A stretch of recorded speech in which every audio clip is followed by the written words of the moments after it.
गोरखनाथ धाम में हथियार लहराने वाले और सुरक्षा कर्मियों पर हमला करके घायल कर देने वाले अहमद मुर्तजा की कुंडली खुलनी शुरू हो गई है। जैसे जैसे जांच आगे बढ़ रही है, मालूम चल रहा है कि मुर्तजा के मन में आखिर क्या चल रहा था, कैसे उसका ब्रेन वॉश किया गया था और कैसे वो मरने मारने के लिए उतावला हुआ जा रहा था। मगर इन सब के बीच एक भयानक खुलासा हुआ है। खुलासा यह कि मुर्तजा का मंदिर में प्रवेश करना यूं ही नहीं था। इस पूरे कांड के पीछे आतंकी साजिश नजर आ रही है।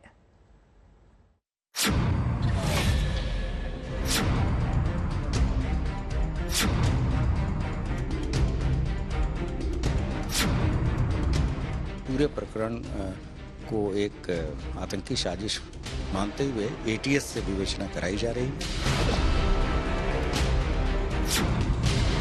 बहुत जल्दी ही कई चीजों का जो है इसमें खुलासा करेंगे।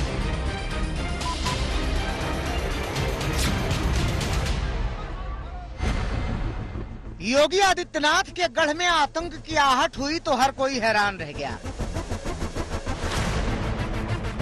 हर किसी के जहन में आतंक वाली साजिश का शक कौंध गया और अब हमलावर मुर्तजा अब्बासी को लेकर हो रहे एक के बाद एक खुलासे इस शक को पुख्ता कर रहे हैं।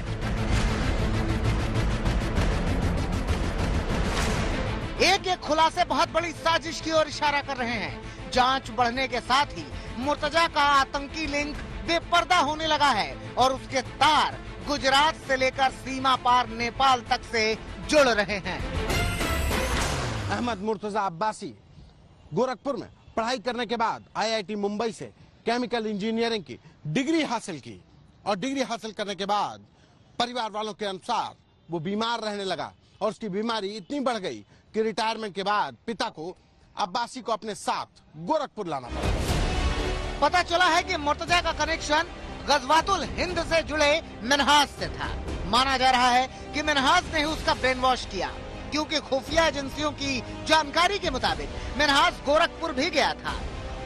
कल जो डिटेल प्राइमा फेसाई मिला है उस पर आज ये मुकदमा जो है मुख्यमंत्री जी के आदेश से अभी एटीएस को ट्रांसफर हो गया है। एसटीएफ को भी लगाया गया है, साथ में वरिष्ठ अधिकारी इसमें जो है छानबीन कर रहे हैं, डीजीएलओ उसको फॉलोअप कर रहे हैं। तो अब बहुत जल्दी ही कई चीजों का जो है इसमें खुलासा करेंगे। उसके जो लैपटॉप और जो उसके मोबाइल फोन्स हैं उन पर हम लोग जांच पड़ताल कर रहे हैं और इस पर बहुत जल्दी चीजें जो है समझ में सामने। एटीएस ने मुर्तजा से जो सवाल किए थे और जो जवाब मिले थे उससे भी ये साफ है कि मुर्तजा पूरी तरह से रेडिकल हो चुका था।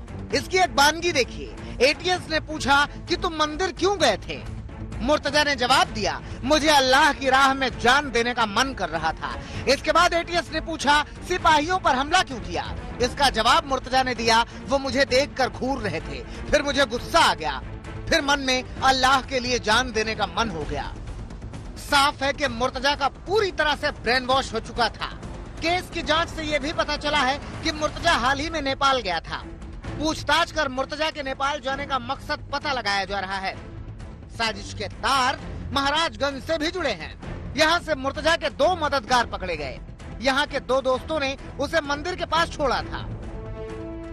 लखनऊ के इस पुलिस मुख्यालय में भी गहमा गहमी बढ़ चुकी है, क्योंकि सीएम योगी ने जो आदेश दिए हैं जिसमें यूपी एटीएस और यूपी एसटीएफ की टीमें मिलकर काम कर रही हैं। यूपी एटीएस की एक टीम एक तरफ मुंबई गई है तो वहीं कुशीनगर से भी जो है महाराजगंज से भी लोगों को हिरासत में लिया गया है, जो कहीं ना कहीं मुर्तजा की मदद कर रहे थे। बताया जा रहा है कि मुर्तजा को महाराजगंज के 2 साथी बाइक से गोरखपुर लाए थे। तो वहीं नेपाल से भी मुर्तजा का कनेक्शन सामने आ रहा है। तो वहीं उसके लैपटॉप और पेन ड्राइव में कुछ ऐसे वीडियोस मिले हैं जो कहीं ना कहीं ये दिखा रहे हैं कि उसका जुड़ाव किसी न किसी संगठन से या तो था या वो उसका ब्रेन वॉश किया गया था। ये सारे एंगल्स हैं जिस पर यूपी पुलिस इस वक्त काम कर रही है। गोरखनाथ मंदिर में हमले के बाद यूपी के कई शहरों में छापेमारी चल रही है।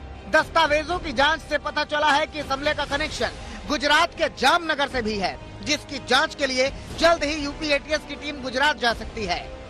यूपी एटीएस ने मुंबई में पहले ही जांच पड़ताल कर ली।